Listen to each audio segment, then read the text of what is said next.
Indeed. And greetings unto you, beloved and holy friend. Thank you for joining me again on another day, another moment, another opportunity to ask some questions of ourselves, of each other, of the world at large, of our relationships, our interpretation of relationships, our interpretations of relationships with interpretation to what relationship means to better. I'm going a little bit deep right now because today's stream topic is questionology. Christian read his poem of questionology yesterday, and I felt it was still so active in my mind that I might as well talk about it today. This this feeling I have, I don't know if it's a feeling as much as it's a drive to ask questions, and I believe, I would like to believe at least, that the reason we ask questions is because we want to reach some sort of balance, right? That if we ask enough questions, if we go deep enough, surely, eventually, there'll be a balancing of tides, right? Instead of avoiding, instead of pretending like some questions, some answers don't exist, we completely face these things and find balance within inside ourselves. I hope, at least. I hope at least. I feel I feel we've been doing well so far, right? And sometimes, something I've noticed at least, we have this ability to answer questions without questions being asked, right? And it's good that way. Like the clear communication of unasked questions can in some way or another be very beneficial, can help us, can show us an interesting way to approach a problem. Doesn't make it easier, doesn't make the associated feelings that will come alongside the questions we ask ourselves and the answers we get any less painful sometimes to process. But I do believe it will equip us to at least know that there are more questions to be asked, more questions to be answered, right? Like the question of success for ourselves, the question of love, the question of happiness, the question of fulfillment, the question of hope in something, in someone, the question of potential that we have as individuals. There are so many questions to ask of ourselves, and the only way to really find the answers is to ask them, is to go out of our way, even sometimes, to really push the questions we ask. And it's hard. It's hard because more often than not, we'll find answers we don't necessarily like. I don't know if more often than not is the right way to say it, but a lot of the time, a lot of the time, Isaac, I was thinking about you all day. It's nice to have you here with me, Isaac. I was thinking about you this weekend as well, dude. Like, it's so nice to have you here. Joel, bless my lucky stars. Woke up early enough to catch the start of the stream. You were first, Joel. Number one in today's stream. It's nice to have you here. Thank you for joining us as well, Shan. Again, Brother Isaac, it's such a pleasure. Questionology. We're gonna ask ourselves some questions. Do you have any questions for me? Mm? You're like, but Melt, we've done this 1,000 times, dude. We know. We know. We don't have any questions. So, if there was a question, if there was any question, like yesterday's stream kind of touched on a point that was uncalled for, I would say. Actually uncalled for. Christian just like poking the sleeping bear of potential. And then the potential that there potentially was turned out to be the lack of a potential. Or at least the question was unasked, but the answer was answered. How does one say things without saying it? How do you answer questions with more questions? I feel we do that all the time. Right? And it was something we tried to touch on yesterday. Something that bothers Christian even. That in some sort of way the masculine wants to get to some sort of point, wants to be done with the questioning, with the asking of questions, and yet the feminine aspect of ourselves is always moving, needs to keep asking more questions, needs to know more. Huh, Susanna? What would you like to know, friend? If you could ask any question, what question would you ask? Would you be asking yourself that question? You know, I've been fascinated about how much our body tells us, right? Your body tells you things. It will stimulate certain chemical releases even. You know, you can smell a certain way as you're developing Parkinson's, for example. And thank you for the Ryan. See you too. It's nice to have you here, friend. Thank you for sending some love to our friends. How much does our body tell us, right? And is it about asking the right questions? Is our body asking us questions, right? Is this how you want to feel? As a question my body asks me all the time. And it's an interesting question because sometimes we do. Sometimes we do want to feel a certain way, right? Sometimes we want to feel Romeo and Juliet, as horrific as that is. It's an interesting dilemma. And at the same time, we can really not want to feel certain ways to the point where we deny ourselves even the potential of feeling that way. We stop ourselves so much, and I don't even know if it's stopping ourselves, but we convince ourselves. I think the convincing of ourselves thing really gets to me. We start forming a narrative, and then sometimes the narrative changes, and then we pivot. Actually, so and so. Actually, you know, I don't have to really worry about this too much. Actually, pivoting, pivoting into different ways of feeling. You know, when you can go through such a wide spectrum of things if you don't ask questions, right? If you start assuming, oh goodness, it's dangerous. Don't assume things, please. Please ask the person. Especially if you start pivoting on the way that you feel about them. Especially then. You should be like, hey, how about you speak words at me and then we can understand something about each other. The question, the ultimate question that Susanna has is why don't more people understand nervous system regulation? I feel, and I don't know, Susanna, but this is the closest my brain can come to an approximation, is that it's beneficial for us to not know, you know, from a profiting perspective, one. Two, it's probably a little bit much to try and teach kids. And then by the age you get around, you know, to the space where you would actually be able to understand these things, for some reason it's probably like trying to lug it into biology. And then within that niche, only a certain amount of people will actually be studying these things, so they will never have access to that information, or at least the majority won't. We have something called LOE in Afrikaans, which is like life orientation. And I feel life orientation should have stuff like that in, but it really doesn't. And I don't know why it is we're struggling. Or like we really, as a collective humanity, we're having some rough times with impulse control. We're having some rough times with discipline. We're having some rough times with how much distraction we have and how this distraction is like an infinity wall that you have to try and scale in order to get to the other side sometimes, right? Like there can be benefits in scaling this infinity wall because it can help you do the things you want to do, but you can also climb it infinitely without ever doing the thing that you want to do. And that's a lot. That's a lot for humanity, right? Like we are pretty distractible things. And now we have been given the most distracting thing conceivable. There was this moment during this weekend where there were these towers, these cell phone towers, basically pointing directly at the place we were sleeping.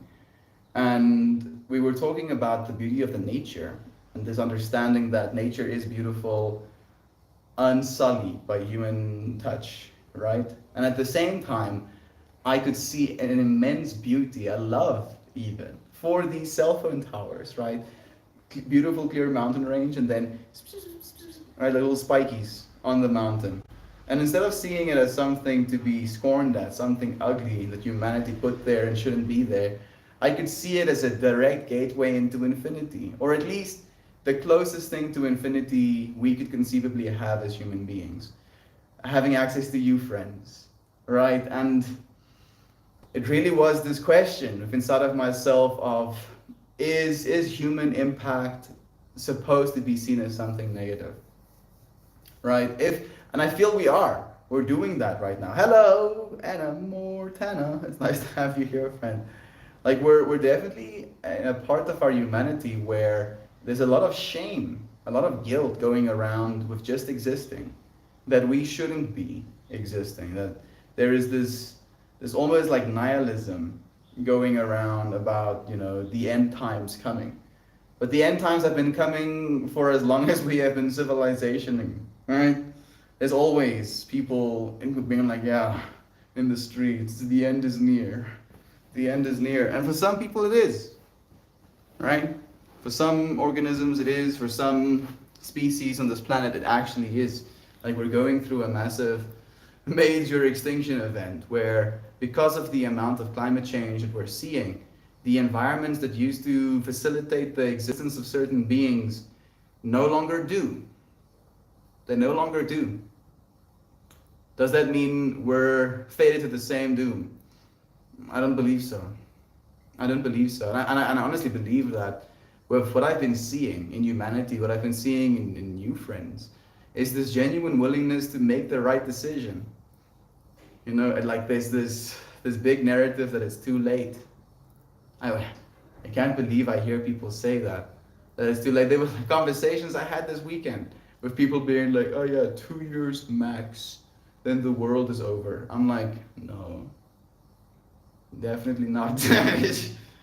The world is going to continue even if, we're not here. Millions, hundreds of millions of years after we're not here, the earth is still going to be like floating through space, doing her beautiful dance she always has. We're not doomed, friends. We just have to choose life. That really is the only question at this point. Morning, friends. Joy V. So nice to have you here too. Missed you all so much lately, as we did you. Been a chaotic bit of days for the old headspace. Time to take the breath and recenter my mindfulness. I'll take this breath with you, dude. Oof. I see. The shape of the Sims crystal, right, above their heads, but it was orange, and it was like in the middle of like some sort of dust cloud, and it was like wow, wow, wow. Thank you for letting me recenter as well, dear Isaac. Sending you love, dear friend. I think our bodies tell us things. Not so much our bodies ask questions. We ask questions about the things where our bodies are telling us. I feel that too, but isn't like, and I'm asking from a perspective of like trying to find out, isn't it a question of, please, is it a question, please feed me? Like an expectation can be a question, right? You can expect an answer from someone. Your body can give you the question of like, is there food? And then you can stand up and go and eat something. Do you love me? Right? And then you can do whatever you believe self-love is for you. Taking a hot bath, spending some time alone with yourself outside, etc., etc., etc. But I do get what you're saying as well, Shan. The questions we ask, our bodies gives us cues, and the questions we ask, like, what is it you want, body? Sometimes our body gives us negative cues though as well, right? Gives us a pain, a sickness, a discomfort, and then we have to almost listen to that symptom, ask questions of that symptom to try and solve it. I agree completely. Mel, what are your thoughts on the mask/persona we develop to present to others socially, and how we might potentially neglect our authentic selves by focusing on keeping that persona maintained? That's a very good question. And the best way that I've tried to articulate this for myself, I started when I was 13, where I had this I was convinced that there was three versions of myself inside of me at all times. There was the version of me that is enthusiastic, loving, and capable. Then there was the version of me that was hateful and angry. And then there was the version of me that was lovingly aware, right? And it was almost like the lovingly aware one was lovingly aware of both. And I would be a certain version of myself and I could witness that. And I think what I've noticed at least is how this mask, this persona ends up being the thing you notice works the best, or the thing that you feel has some sort of significance, right? Like you'll notice how you're acting in a certain way. And unfortunately, it's a broken feedback loop because you can, for instance, as a young kid, start holding the persona that you're a smart boy, right? I'm a smart boy. And then you work very hard, and then you come home with good marks, and then you show your dad, and your dad is like, oh wow, you are a smart boy. And then zwamp, you start, it's like the mask gets painted onto you. And then instead of you just letting that stuff melt off of you, you start holding it up for yourself, right? You start being like, yes, this is who I am. This is who I need to be. And there is this constant struggle between persona or mask, as you mentioned, which is this externalized version that you portray to the world, ego, which is what your current experience is telling you you're supposed to be, what you are, right? Like you might portray yourself to be something, but the ego is the thing that tells you, or at least tries to tell you what you are. And it can be formed with experiences, like I might enjoy ice cream, right? And I might enjoy going fishing, for example. Maybe I enjoy playing games. And then because I have all of these things that I prefer over other things, I start to build an ego of like, these are the things that I like doing. These are the things that I want to be identified with. And then we start to build a persona, right? I like, so I portray. And then the highest version of yourself is just the awareness thereof, right? It's just watching. And it's a good question you're asking, Joel, because the thing that comes up in my mind is, do you have to try and be your authentic self? Or what's your exact words? Do we neglect our authentic selves? Your authentic self, I believe, at least, is just a loving awareness of. Right? So no matter what you portray yourself to be, if the presence of a loving self is in that portrayal, you are your most highest self, right? Because, and this is a beautiful Alan Watts quote, where he goes, the biggest favor, the biggest blessing you can give another person is to completely live into your ego, right? To be a character. Like, sure, it's nice and it's noble to be like very humble and very numb and very collected, and you never raise your voice. You have a deep sense of certainty and security in what the world needs.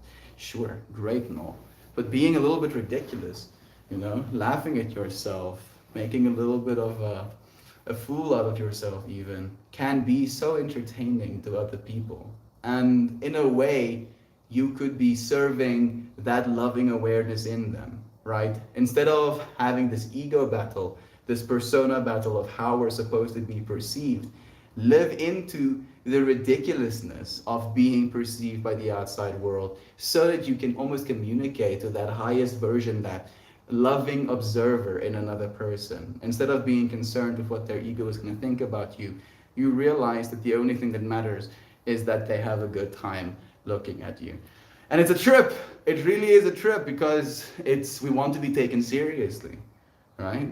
We want people to be like, oh no, this person got their shit together. This person is trustworthy. Oh, this person, so and so. We want that. But is it worthy of you neglecting your highest self as the giddy, joyful experiencer, right? Like the fact that you can do anything. Johan tells this story a lot, and it's a beautiful one, where a woman was going to her psychologist, mentioned that her life is pretty good, right? She has everything that she wants, beautiful kids, a loving husband, a beautiful house. She has everything, but she still has a problem. She has a disdain for having to rinse the dishes before she puts them in the dishwasher, because if she runs a cycle, they're not clean if she doesn't rinse them. And he tells her, run your dishwasher twice. You don't have to rinse it, just run it twice. And she's like, you can't do that, can you? And he's like, yes, you can. It's your dishwasher. It's your life. And she had a shower laying down. She ate her apple with a spoon. Like just kind of lived into the ridiculousness of it, because there are no rules, right? And that's a slippery slope. I know. They're like, oh, no rules? I want to rob a bank. Throw the money in the streets. I understand that too. I really do. We care what other people think about us to the point where we're scared of living our lives. But who is? Who is going to live your life if not you, right? Seriously, that's the question we should, I guess, be ultimately asking ourselves. So, a point I could beautifully share, again within this weekend, was this conversation I had between my sister, my brother, and my mother, where there was some sort of tension happening between us as a collective. And we sat down. Hey, Killa Bay. It's nice to have you here. We sat down in the living room and we were having this conversation on communicating, needs, desires, expectations of each other. And one of the things that Vessel said to me in that moment that really stuck with me is, I'll share it in Afrikaans and I'll translate. He goes, Estian sê vir ons ons is almal God, maar ek voel nie so nie. Which basically translates to, Meld is telling us that we are God, but I don't feel that way. I don't feel that way. And in my family, the perception, the conception of God is this bearded individual somewhere in the clouds, right? Away from you, lives in heaven, right? And it's something that you have to pray towards. And there are like these paperwork things that you have to walk through in order to get to that. So it's not surprising to me that he has such a deep sense of separation from that statement. But this weekend, the only conclusion, in hindsight, the thing that I would want to share with him, the thing I would want to say, is that the only person that can feel that way for you is you, right? Nobody else can give you enough love, can praise you enough, can pay you enough money, can tell you you're beautiful enough, can share, amazing enough experiences with you for you to completely and utterly be convinced by yourself that you are loved, ultimately so. The only person that can give you that 100% unequivocal, reassured love is yourself. And it's a lot. It's a lot. It's the same thing as the whole central nervous system, is we're not taught how to love ourselves, because people that love themselves are less likely to buy things, right? People that love themselves are significantly harder to convince that they are somehow in a state of need. That a lot of marketing majors, they pride themselves in their ability to convince someone that they need something. It's what they want to do. It's how they get paid, right? And I'm trying to be painfully aware of it as well, because in my own way, I want to sell clothing, right? I've been wearing these pieces of clothing for going on 700 days now. And I want to continue wearing it until I no longer feel it is wearable. But how do you communicate the sacredness of keeping the things you have while at the same time trying to sell something? Question I've been asking myself a lot. And I think we're asking it of ourselves as a collective as well. Like we're living in an age of advertisers holding so much power over what the internet is. That advertisers are the one running the internet basically. There's so much money involved that people don't want to see it any other way. And I believe, honestly, that the future of the internet is going to be a little bit more directly monetized, right? And it's not even going to have to be something you pay for, it's just something you're going to be paying in, right? That's how you monetize it. I hope, at least. Who knows? I don't know anything. We're we're existing in an interesting time when it comes to the potential for digital dystopia. And I don't know that it is something we will allow. What I'm seeing right now is giving me hope. Humans are actually rising up in a way that we haven't in a long time. Ants. The Ants movie come to my mind. Grasshopper, the tyrannical leader, if you will, just echoing the sentiment that they outnumber us 100-1. And on our planet, it's probably 1,000,000-1, if not even more, right? 1,000,000-1. As soon as they realize that, we lose all the power. It's not about the food, it's about the power. And it's a very interesting system we're a part of right now. And we're the ones that's gonna have to try and change it. Just to think about that. Every single human being on planet Earth right now is being faced with that question, is how do you change the world? It's a lot. It's a bit much even. Hey, to you, Killer Bay. That's so true. At the end of the day, you're going to sleep and wake up in your own body. You're with yourself every day, and you have to love that version of yourself. Please, friend. It's important to learn about yourself, and we're doing that. We're getting better at it every single second, right? You just spent another second with yourself. Wow. And then another one, and then another one. Getting better and better at knowing the self, and it's a beautiful process. Don't escape. Don't try and run away. You're a cool person to spend time with. I believe in you. Our body speaks a language. We've forgotten how to speak. It's true, Sam. How do we learn again? Where do we learn again?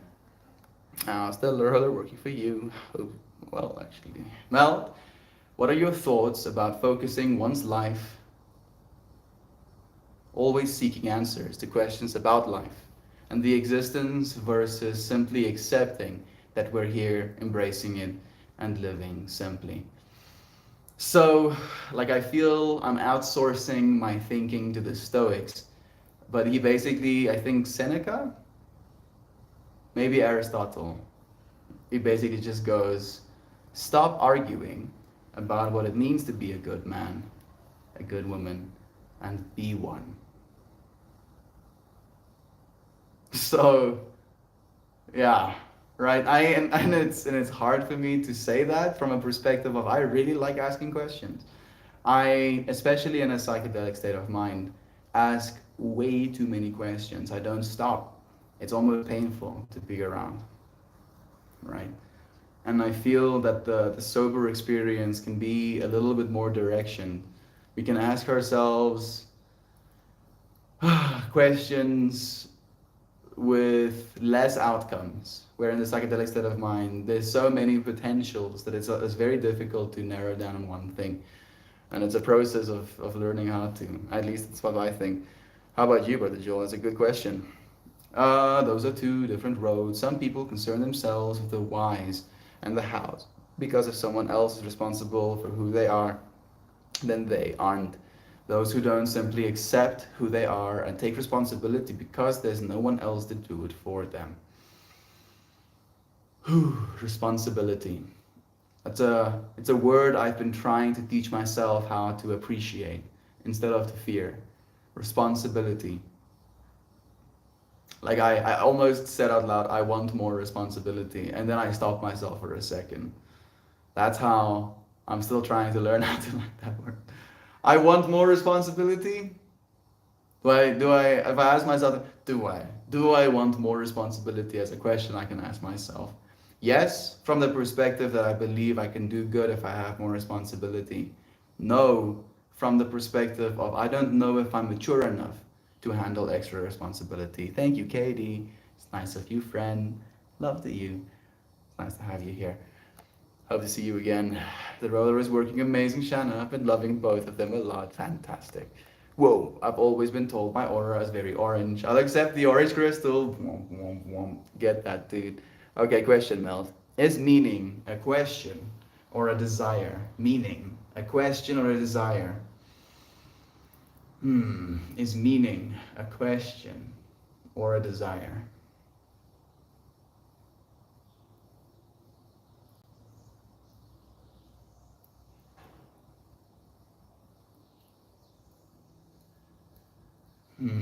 I feel desire is the thing that seems more true to me, right? Like we desire meaning to the perspective, to the point that we try to problem solve and we try to recognize patterns, right? We desire to know what it means. If we if we hear a story, if we see a painting, we try to derive some sort of meaning and we can ask questions of that meaning as well, right? You can be like, I wonder what the person was feeling. Like this is something I was thinking today. I was watching someone react to this video of a person who looks like they're homeless walking into a store, and just putting things in like a grocery bag and then trying to leave. And the person was a little bit, the questions they were asking weren't of hope or concern, but more, how do you think, how is it possible that this is happening? And then from my side, I was trying to ask the question of what is happening in this person's life, right? Like they go into a pharmacy and they start like taking multivitamins and plasters, and I'm thinking to myself, maybe this person knows about a friend who's injured, who needs a little bit of help, needs someone to take care of them, and they're trying to get the resources to go and take care of this person. And the question I was trying to get at is how much is happening in other people's lives that we don't even take the time to consider, right? The meaning of other people's lives, the meaning of our lives. Like there's so many people struggling with the meaning of life as a question right now, thinking that life is meaningless.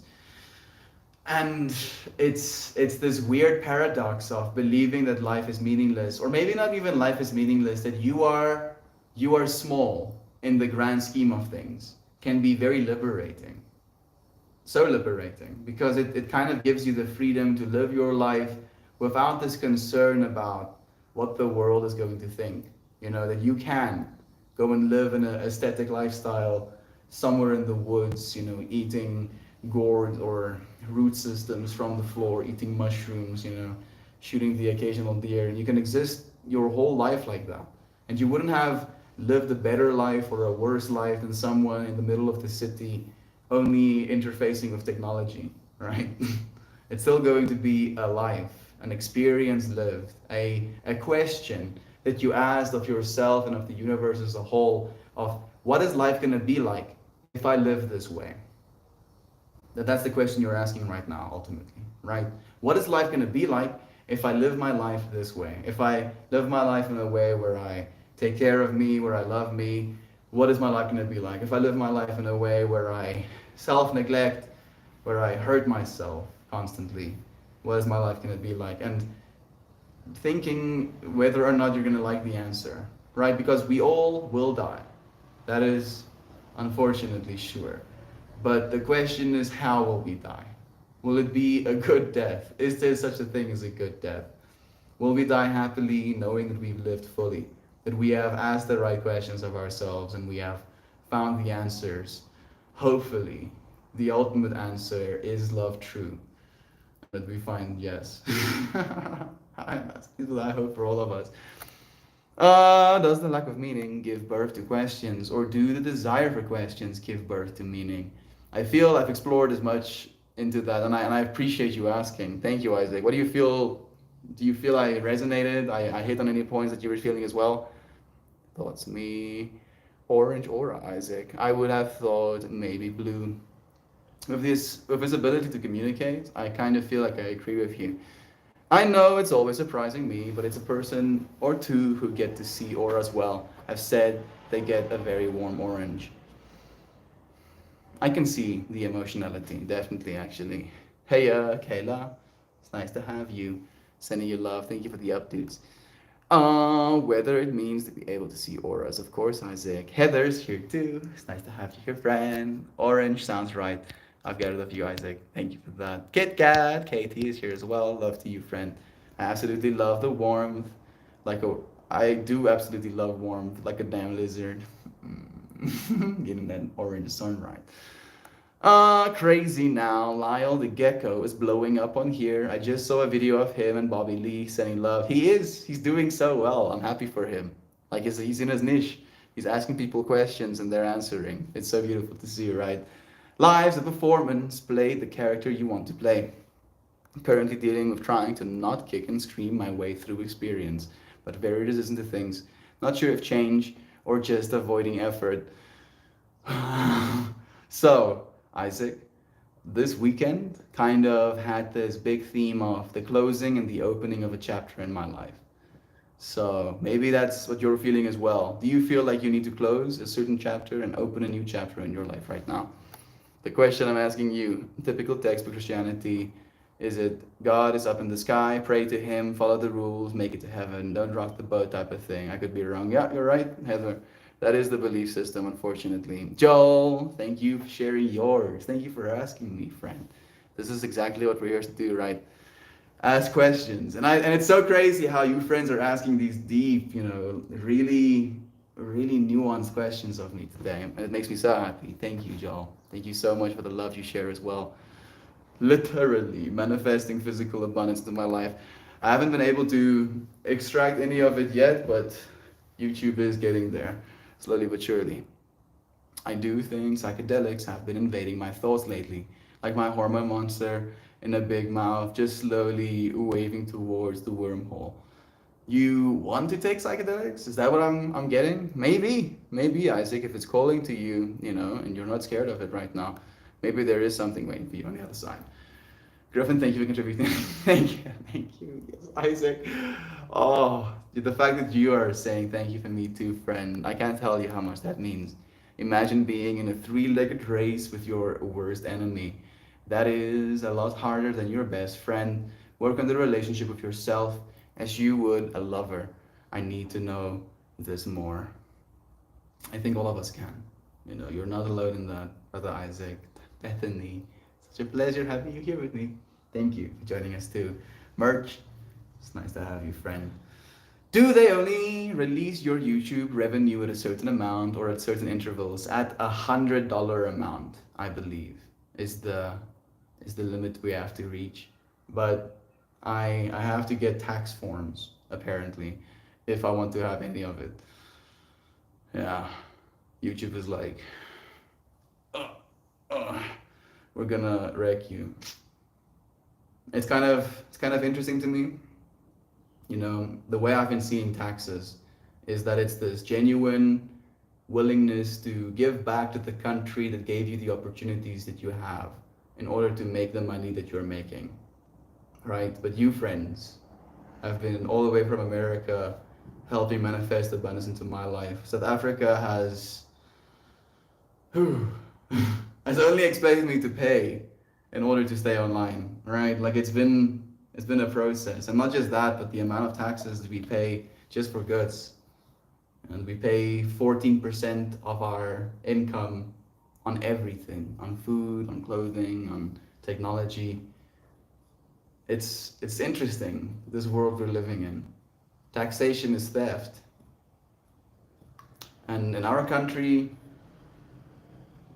things have only gotten worse, right? Like to give you an idea, in 2022, 128 days consecutively has been cut from our power grid just this year. 128 days. I've been without electricity for 128 days total this year. It is absurd. It is so absurd. Right? I use a computer to make things. And it's like, yeah, how about no? How about you can do that? Is gas expensive in your country? Ridiculously so. Absolutely absurdly so. It costs, if I wanted to travel just between Pretoria and home, it would cost me 1,600 Rand per trip, which is about $100 per trip. Just to travel to like 400 total kilometers from home to Pretoria and Pretoria back to home. It is absurd, and I don't understand how there's just so much acceptance, so much tolerance for these things, for these abuses. And we're seeing it with this whole FIFA debacle as well. That these power systems, these levels of corruption is falling apart right in front of our eyes, but it feels like it's almost like we're watching a spectacle instead of learning. Right? It's like, oh wow, look at all of this ridiculousness, instead of being like, what the fuck is actually happening? How can we stop messing up like this? I think I missed a few. Twitch does more intermittent paying. Thank you, Heather. I'm not too concerned about the money right now. That's the other part of it, and I feel I should be, right. Like, and again, my ego is very concerned. The part of me that wants to, have nice things, that wants to own a car one day, that wants to have a place to stay that I can call my own, that wants to have a wife and kids. That part of me panics, right? Thinking about my willingness to not worry about money. And I had this as a conversation this weekend, that I am unironically okay with living under a bridge. Right? Living under a bridge, I would be able to, with making some music or selling works of art, make enough money to, pay for food and internet, and then I could continue doing these streams, living as a hobo for a year or something. I would be okay with doing something like that. I don't know if my family would be so okay with me doing that, and I would definitely not be able to have a partner do something like that with me either. But the part of me that's aware realizes that no matter where the experience is, depending on how much I value the experience, will be how much the experience is valued, right? I can find myself in a bourgeois 5-star hotel room, and then as I walk in, start looking for things that are broken, start looking for smudges on the floor, start finding things to be upset about, right? Find something to be angry, really angry about. Or I can walk into a 1-star room and be grateful that I have a bed to sleep on and that I have a shower, right? Maybe it's a bad shower, maybe the water pressure isn't that much, but at least I have some water to wash myself with, right? The exact same fractal, but just the way you choose to look at it. And I feel that's the thing, that's the wealth that I'm trying to cultivate in my life right now. Just actually being content. And it's not always easy, right? Because I feel I have ambitions. I think that's the thing again, the ego. My ego has ambitions. It wants to do things. It wants to be recognized. It wants to, achieve great feats of engineering. It wants to build spaces where people can have good times. But I realize that we already have those spaces. We have all of those things, that I don't need to do it. It's just a want to. Again, an egoic want to do things. And we will. We will do those things as well. But the question always is that going to make us more happy than we already are? Right? Is there happiness to be found just here, right now? But not. It's nice to have you here too. Tom G. Love to you, dear friend. Thank you for inviting some friends here as well. I'm curious if Twitch does that. We'll find out soon. Do let us know, actually, Bethany, please. Hello, Aunt B. I hope you're feeling well. Sorry, brother. Didn't know that about YouTube. I'm going to Venmo instead, so you can have it now. And a friend, unfortunately, Venmo doesn't work in South Africa either. There's no expectation. I appreciate so much the love you're sharing, and it will help. absolutely. It will help absolutely, but like it's not about that. I feel if anything, there is going to be a in my mind, in my mind, the fact that you friends have been sharing love in these YouTube streams is in a way a way of saying something, right? You're asking a question of YouTube, like, hey, YouTube, this person clearly has support. How about it? You know, so you're doing more than you know in my mind and in my imaginative mind as the YouTube over mind, right? Like, what's happening? What's happening in the infinity? Some information that I have to try and keep track of. Thank you, friends, for making good information in this space with me. Yeah, great to see you, friend. It really is. Does anyone have any idea where the system could get the money to function if they didn't use taxation as a way? Means of production, right? Like we have been separated from the means of production with currency, Heather. Like there are already enough being produced for everyone. Like there is enough resources.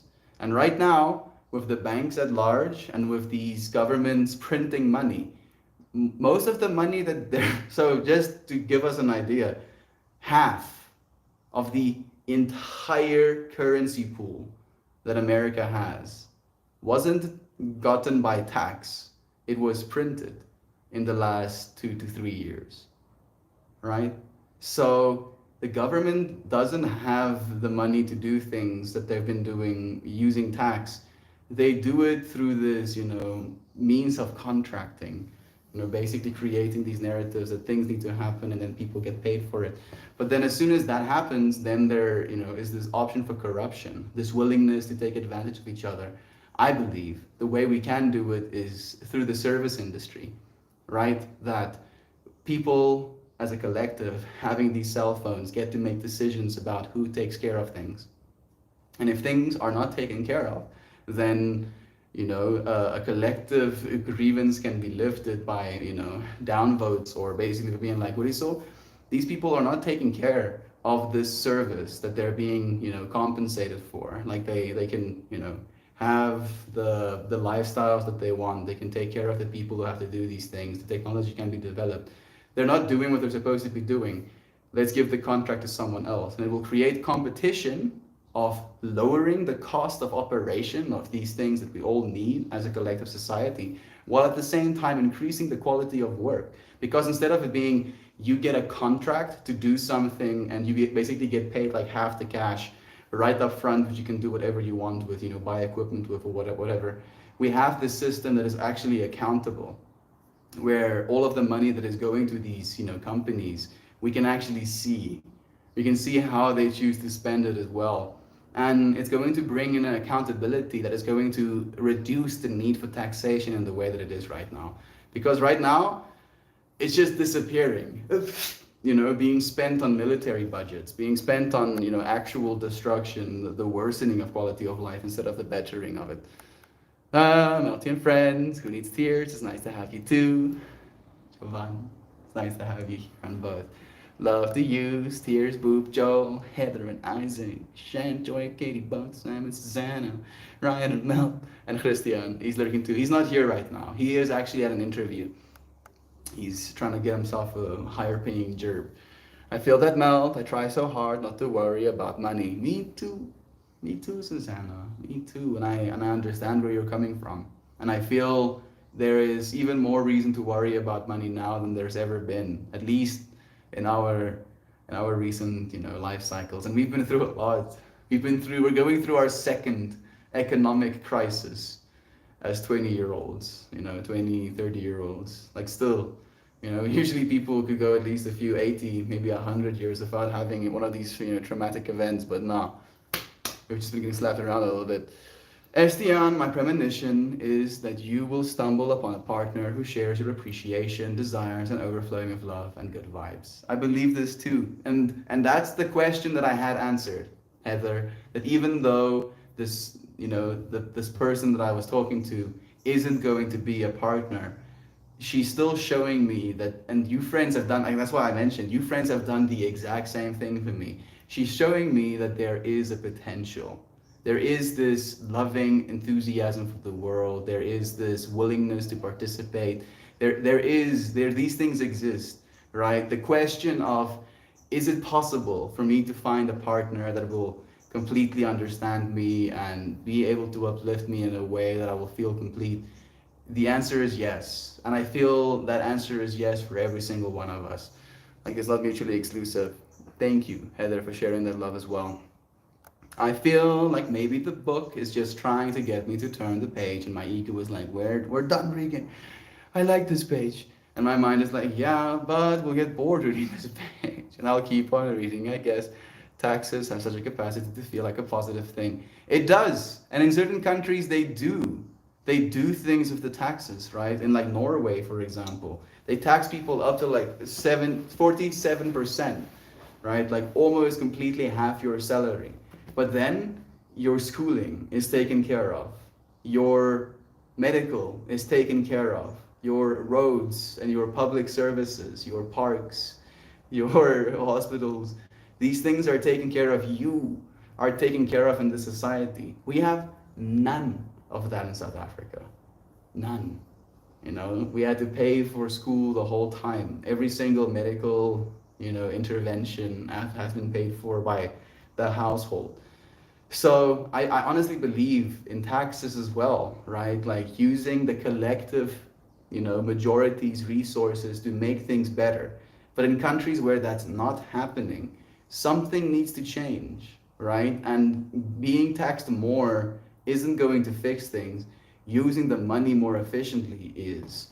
Where does the money go? And we need to create some sort of accountability, because right now people just don't know, right? We keep paying towards this thing and we can't actually see how these things are used, and it's hard to visualize where all of this money goes, but it's not impossible. And with crypto, it's even easier.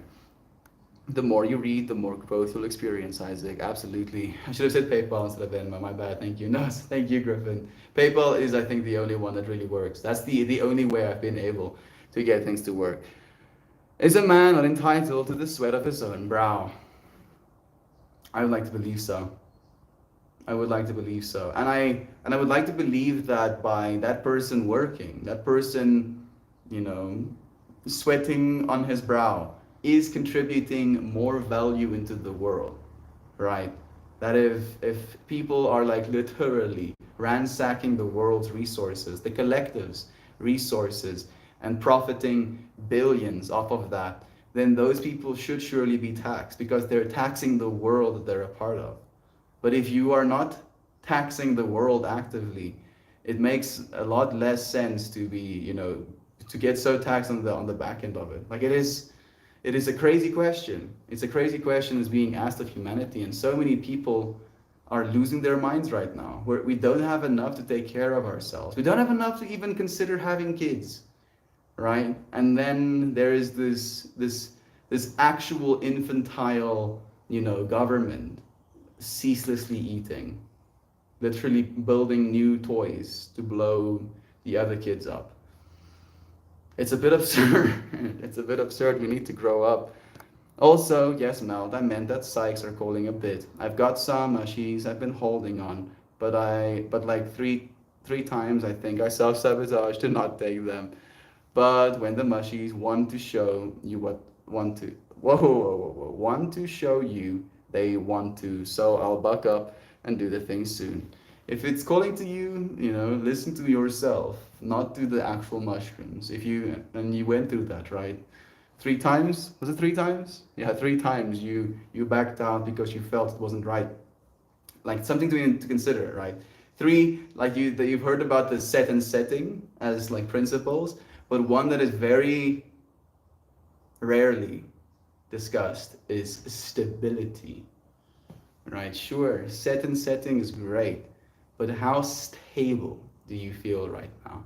And it can be a stability in a negative way as well, where you feel you might have been stably fucking up, right? Stably doing the wrong thing, stably going through a pattern, reading the same page, in your words, over and over again.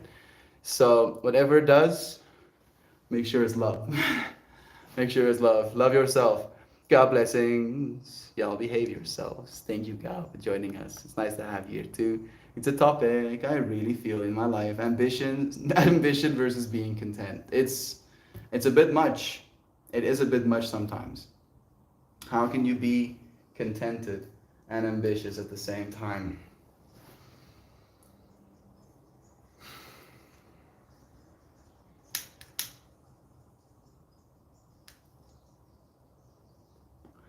Maybe be content with your ambitions. Be ambitiously contentful. Have it as an ambition to have maximum contentedness. Yeah. Yeah, sure. Canada has high taxes, but it contributes to free healthcare. Exactly. Exactly. And in that case, then it makes perfect sense because you're taking care of the collective society. And if you ever have some sort of medical intervention as necessary, you're being taken care of as well. Collectivism matters, but I think societies that realize that are the ones that thrive. I 100% agree. I agree with you, friends, as well. I'm not anti tax or anti government, I'm anti exploitation. That's what I'm anti. Anti exploitation, right? And we are definitely being exploited as humanity. I mean, inflation, that right now it's like 8%, that year over year you lose 8% of your wealth. Why? Because it's a good incentive for people to keep spending their money. People don't need an incentive to spend their money. People like nice things. People will spend their money. Stop stealing from the people, please. Please, friends. Right? And there's two ways of inflation. One, things get more expensive. And two, they print so much more money that your money is now worth less.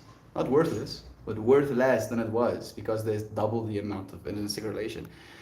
It's absurd. It is tough to untangle the web of ambition and guilt. I focus on being content.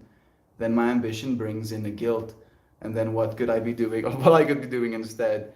I feel the way that I have at least tried to surf that wave, Isaac, is by setting disciplined structures in my life where when it comes to my ambitions, I'll do so with a lot of discipline and I'll have structure to commit to that discipline. And then when it comes to my contentedness, I'll try to implement a lack of structure, right? Like I'll try and be a little bit more free flowing in the times that are unstructured. I'm watching myself create more and more structure and less unstructured. And it is concerning to me too, right? So I get what you're saying.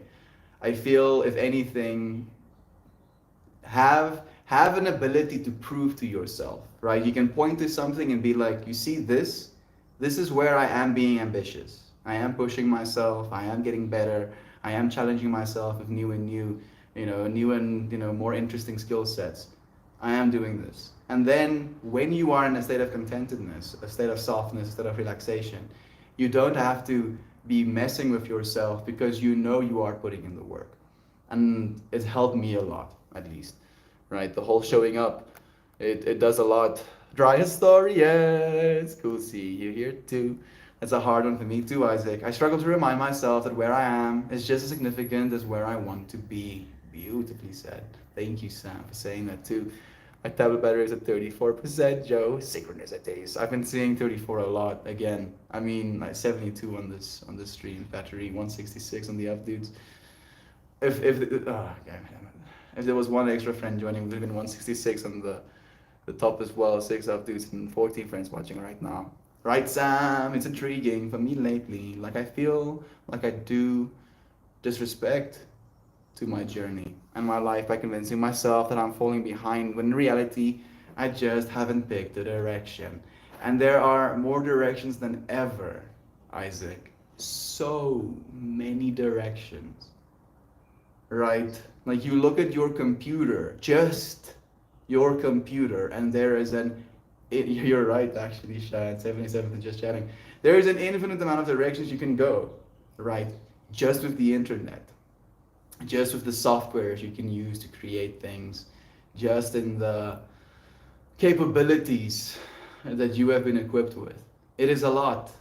It is a lot, and it's more difficult than ever to really commit to something because there is so much. But it doesn't mean that you're wrong. It just means that you're figuring it out. And we're all young, you know? If you're younger than 60 years old, you're young. This internet age is brand spanking new, right? Like we're infants when it comes to what the internet is going to be. We're getting to learn. We're getting to watch this thing unfold in front of our eyes. I was tripping out about the fact that I used to watch VHS tapes, all right, and our VHS machine was broken, so I had to hold in the button to rewind the whole tape so I can watch it. You had to unwatch it so that you can watch it, and I would stand there as a kid, and I had these drawers with other VHS tapes, and that was my whole catalog. That was my whole world of entertainment as a kid. Today's kid has an infinity in a cell phone, can see any content instantaneously over and over again with no latency. Like that is a big change just in my lifetime, especially, you know, in all of our lifetimes. And that change isn't slowing down. In fact, it's speeding up, and it's going to be a lot. There's going to be many directions to go in. Realize that the most beautiful thing you can do, the most beautiful question you can ask yourself is, what do I love? What do I deeply love? And in finding that question, show up for it. That's all you have to do. Once a day, for 5 minutes, show up for the thing you love. And if you keep doing that for the next 10, the next 20, the next 50 years, you will see something happen. Right? If anything, the thing you'll see happen is the thing you love. So please, don't be scared. Don't be scared. We got so much time. Oh, Goober, I miss your silly face in the morning. I hope you have a beautiful day. I love you, friend. Thank you for that, Shan. Well, as in a project to fall behind on, instead of doing something and being proud, I think about things I don't do and then things I fall behind. Not fair, don't want, I fix. I love you, God. We love you, Isaac. You're so smart. Understand how small you are and how effed your understanding of time really is, Isaac. Then you will be able to let go of how you feel and about your not meeting your benchmarks. Beautiful point, Sam. Right? Like all of the people that we consider successful right now in the world have spent a lot of time doing what it is they're doing. A lot of time. So much time. And all we have to do is spend some time doing the things that we love, and we will get good at it. It really is that way. You friends are doing so well. We're getting good at understanding ourselves, you know, and in this world, understanding yourself is something more important than anything. It's going to be the thing that's, you know, going to provide the most value in your life. Because if you understand yourself, you have a little bit more depth to understand others as well. Chica, it's nice to have you. Thank you for joining us. We talk a lot here about being God, but an important aspect of our existence is that we are cosmic blips, and there are things about our world that we simply cannot comprehend. I believe this too, Sam. I believe this too, and the talking about being God isn't supposed to be an elevation above everything else. I feel quite the contrary. It's supposed to be an integration with everything else, right? And that integration is, as you mentioned, inconceivable. I just breathed in, right, a breath of fresh air. And I understand that there was oxygen molecules exchanging with red blood cells, you know, through a single cell thick membrane that has like these reverse, you know, fractals of trees inside of my body that inflate these little sacs of air, right? And I'm not actually sucking in air. I'm actually collapsing my diaphragm and letting air flow into me. I know all of these things, but I don't understand how the hell that's possible, right? I can see these things inside of myself, but then on the other side as well, all of these oxygen molecules, sure, they might have come from trees.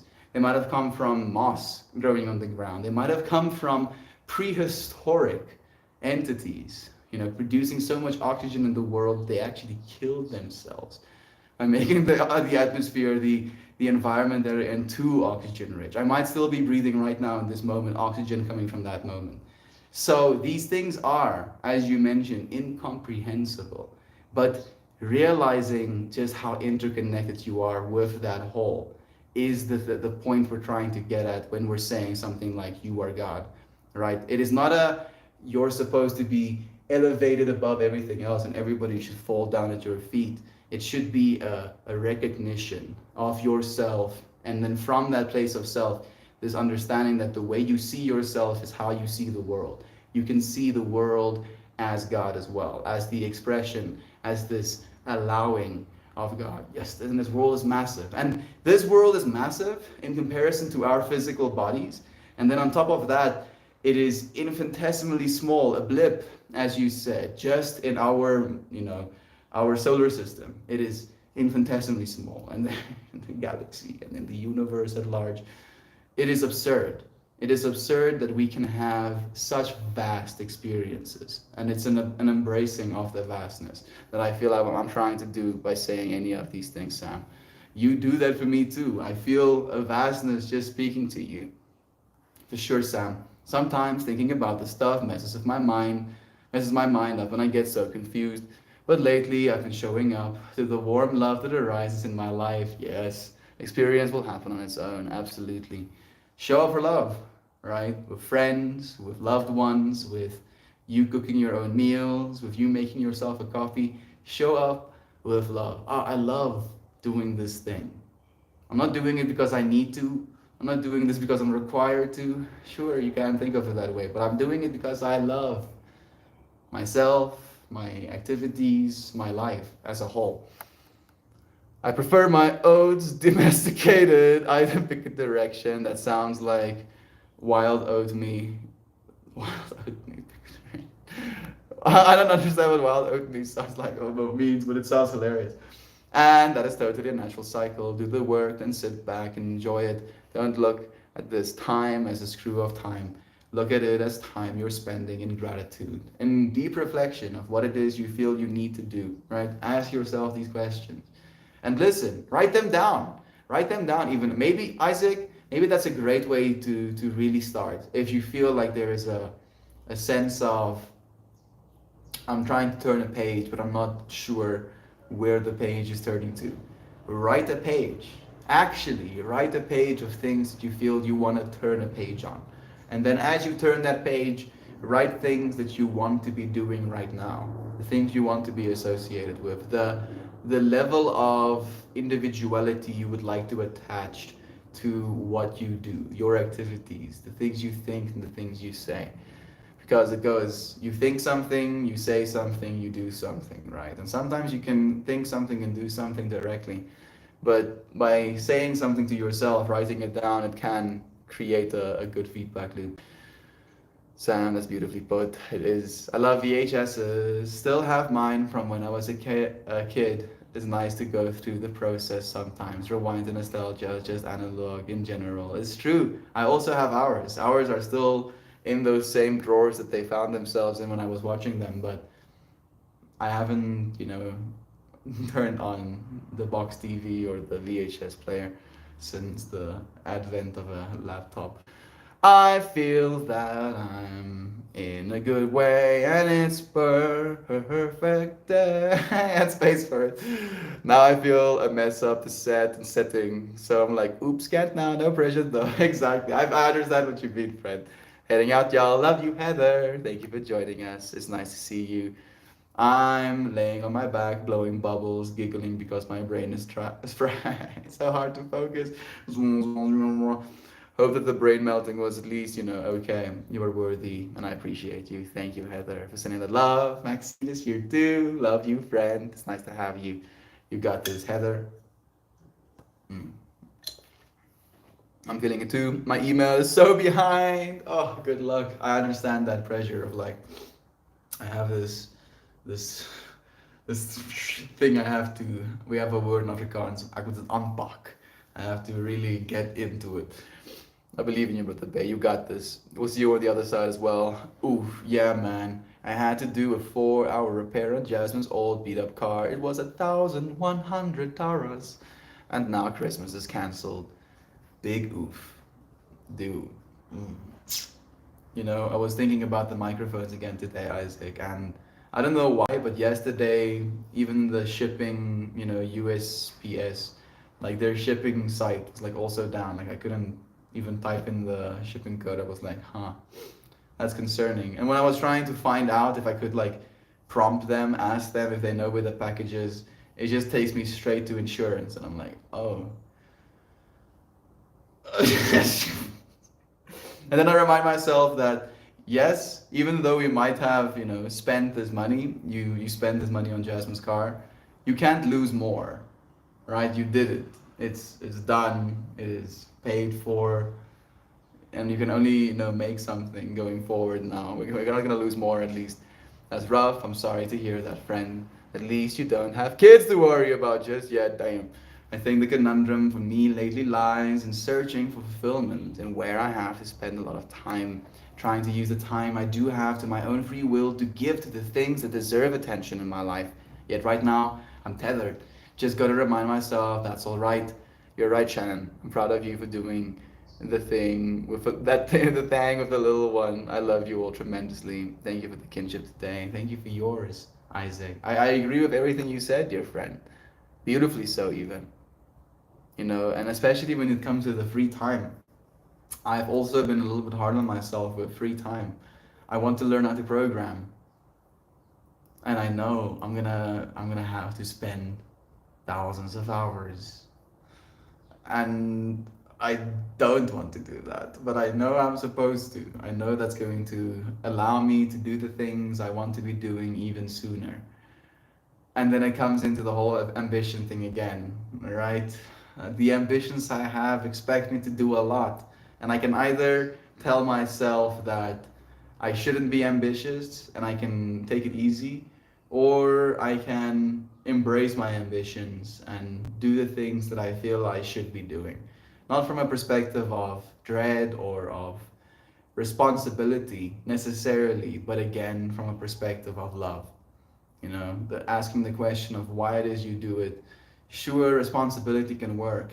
You can get a lot of done responsibly, but I feel you want to get a lot more done when you do it from a place of love. And I know the things I want to bring, the things I want to do with code, and the things I want to make is going to be loving. So I have to. There's no options. There's just the question of spending time to right now. And I'm there with you, by the way. I know we have a lot of time and we're going to do it little by little. I love you all tremendously. Again, you too. Wild oats is the remedy for deciding on a direction in life, Mount. Okay, thank you. Thank you for including me as well. It's hard when some of us grew up with achievements as a means of happiness.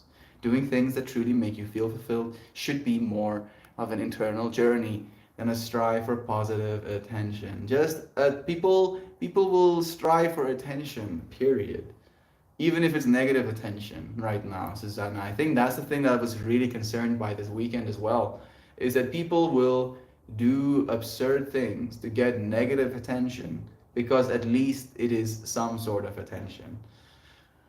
Right? You're asking yourself if love is true in the way that you express yourself to others and the things that they'll feel about you. And sometimes you're so far away from that question that you don't even consider it. Like it's not even something that's on your radar. You're always right where you need to be, Isaac. Love you, friend. Love you, Shan. Thank you for echoing as well. Exactly, Shannon. I appreciate you and all of your friends. Gotta hug my wife especially hard today. Please do. Give Jasmine a hug. I see a mushroom. It's either a mushroom or it's like a little brush. Maybe it can be a dual symbolism. The mushroom could a brush clean something in your mind space. La, la, la, la. Let's read something we're saying. We'll pull a card and then we'll say goodbye for the day. Some of you have incarnated because you felt compassion. That is, you looked upon the 3D world and saw its suffering, so you yearned to bring light to this dimension. Maybe that is a question. Are you one of these people, dear friends? Are you a person who incarnated because you felt compassion, not fear, not hatred? That you looked upon this world, this three-dimensional, fleshy, right, getting hurt world, And you saw it suffering. You saw people just absolutely beating their heads against, the same wall instead of walking around it. So you yearned to bring light to this dimension. And you do, just by existing. Right? Think about that. That if you didn't exist in this moment, there wouldn't be the experience of light that you're having on a literal level. So you being here means that there's more light, conceptually, at least. It's trippy, isn't it? So let's see. With that in mind, let's pull a card. Let's see. I think I missed a comment. Something worth saying. Thank you, Joel. I'm happy that you enjoyed it too. What did you think? Oh, was it a good one? Are you happy? Oh, why are you here? Maybe I should ask you. Do you believe that you should be here for that reason? Oh, I will. I've been having a hard time getting up in the morning. The puppy has been burrowing deep in the snugs, and especially if it's cold. It being super cold in the morning does not make it easy. Gateway, it's nice to have you here, friend. Thank you, Maxine, for saying love as well. I was thinking today, and how silly complaining can be. I'm absolutely blessed to have a wonderful wife to hold at night, yet now I have a new complaint because it's harder to leave the bed in the air. Imagine that. Oh, it's hard to stop spooning my beautiful wife and get out of bed. I feel like I'm getting scammed. Starts screaming in pain. Brother Bay, I feel it. I do feel it. Sounds like a beautiful thing to complain about. I feel that, Isaac. It's hard getting out of a warm bed in the morning. Definitely. Just in time for a car.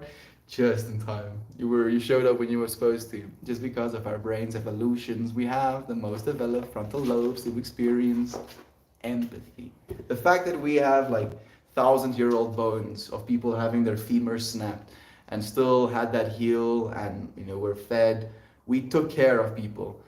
We literally took care of people thousands of years ago. Like maybe our willingness to be empathetic, to take care of each other, is why we are here right now. I feel it. Why is it? It's 11 degrees here.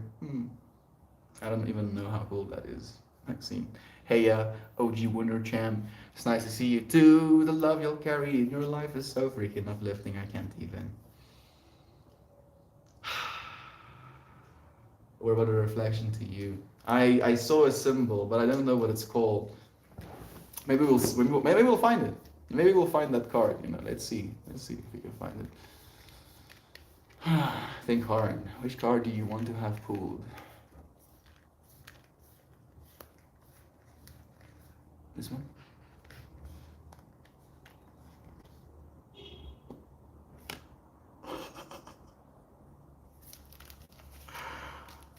That's a trip, Jovan. That's a trip. That's a real trip. What did you also say, Shad? Card number 34.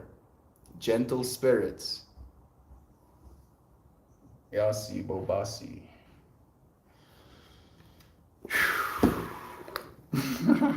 34. Can you believe it? It is unbelievable. Keep it up. I'm trying to get it into both frames at the same time. Beautiful. This one is amazing. Look at them turtly dudes flowing through. Having such a good time. Like, ever since watching Finding Nemo, turtles took on a new level of cool in my mind. That stoner turtle was my archetype in that whole movie. I was stoner turtle. Even as a little kid, I was like, this dude is radical. Simply being. Simply being. Simply being. How much were we talking about this trip of what we're supposed to be doing? The question, asking ourselves, can we simply be? I was about to say, totally reminded me of Nemo. Right, synchronicities. Let's hear what it says. We find in this image the number 5 and the geometry of the pentagon. Within its 5-sided polygon, stars appear and speak to us of excellence, protection, and divine transcendence. The stars of this card are 5 green sea turtles. They glide gracefully through the pentagons, reminding us to be gentle with ourselves and to be present in the moment with graceful peace and presence in the now. These gentle spirits ask you to consider the importance of simply being. The pace of the modern world seems ever faster, demanding that we accelerate our capacity to accomplish more and more and more and more. Most people believe there is not enough time to get everything done. Not enough time for ourselves. This card invites you to relax into this very moment.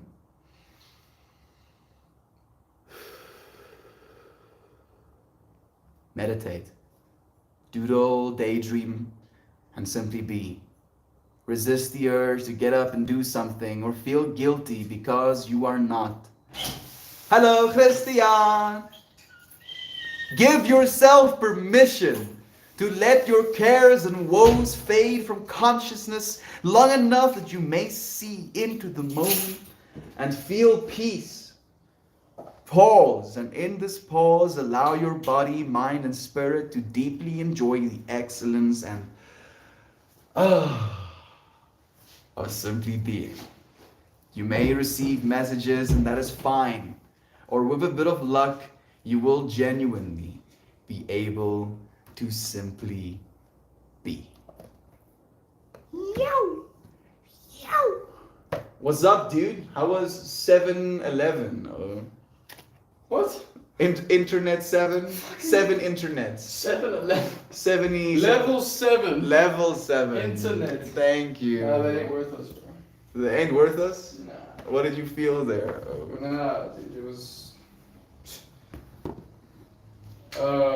I asked them, like, okay, in the line of work that you guys are in, what do you think about Starlink?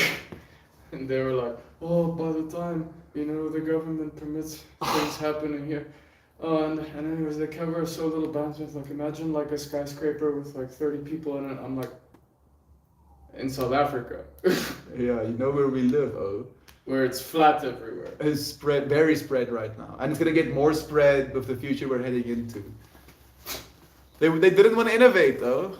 They're gonna choke themselves out. They're already choking. Mm-hmm. And they wanted you to come in lifeboat then. Exactly.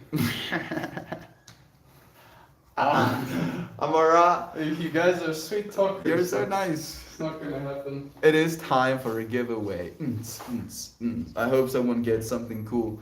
Thank you, Wichan, for sending some love to the people are saying hi to you, Christian. Mahalo, my beautiful peeps. He's saying mahalo, friends. Everything about this card is a breath of fresh air. It's your card, Jovan. In my deck, we pulled card 34 today, dude. Look at this dude. Respect yourselves. Love yourselves.